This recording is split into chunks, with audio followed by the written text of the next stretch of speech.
Assalaamu calaykum. Waxa uu dilay 37 qof kastana marka uu dilo waxa uu wacayay booliiska waxa uu u sheegay inuu asaga dilay.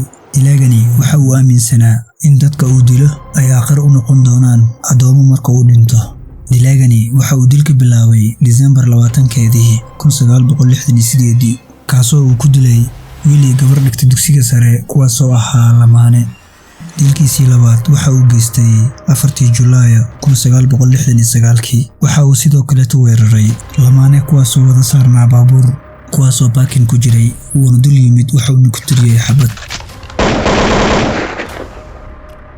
waxa uu wacay booliiskii isla asagii dilay lamaanihii wacayna booliiskii waxa uu sheegay booliiskii inuu dilay 2 qof oo lamaane ah oo watay gaari brown ah. waxa uu sheegay goobta dilka wuxuu kalena u sheegay inuu sanadkii hore u dilay 2 qof iyo goobta uu ku dilay. isla markiiba waxa yimid booliiskii goobta uu dilku ka dhacay balse nasiib wanaag isla markiiba waxa noolaa wiilkii oo dhaawac culus ah. markii isbitaalka la geeyay oo uu soo naaxay ayaa la weydiiyay wiilkii sida uu ekaa dilaaga. waxaa loo keenay waraaq si uu u qoro dhererkiisa, kalarkiisa iyo sifaadka uu leeyahay dilaagu. kadib wiilkii waxa uu sheegay in dilaagu dhererkiisu ahaa 160 centimeter halka culayskiisu ahaa 80 ilaa 90 kg. waxa kale uu sheegay in calaamadaas ay ku dhigneed calooshiisa. qiyaas ahaan sawirkan ayuu ku qiyaasay inuu yahay dilaaga. kadib booliiskii ayaa ku bilaabay raadin badan dilaagii. markaas ayuu asna bilaabay in marka uu qof dilaba uu soo raaciyo waraaqad ay adag tahay in la fahmo.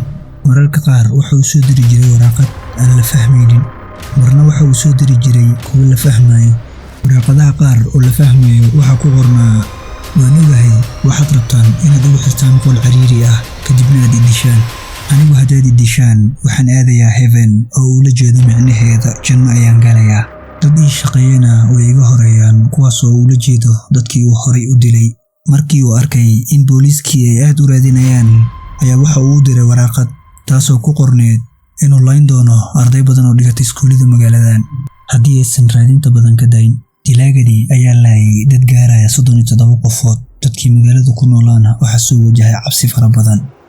sanado badan ka bacdi waa la waayay, booliiskina way ku guuldareysteen inay soo qabtaan dilaaga. kiiskiisu waxa uu noqday kiiska ugu caansan dalka Mareykanka kaasoo ilaa hadda aan si cad loo xallin. waraaqadihii uu soo qoray waa kuwa qof kasta oo bartay dambi baaris isku dayay inuu fahmo. xitaa khubaro sirdoona ayaa fahmi waayay qoraaladaas. 2007 waxaa laga jiray qisadani filim loogu magac daray Zodiac. sanadkii dhawaa 2021 nin sirdoon ah u dhashay dalka Morocco haystana dhalashada dalka France ayaa sheegay inuu ahaa ninka dambigaas geystay.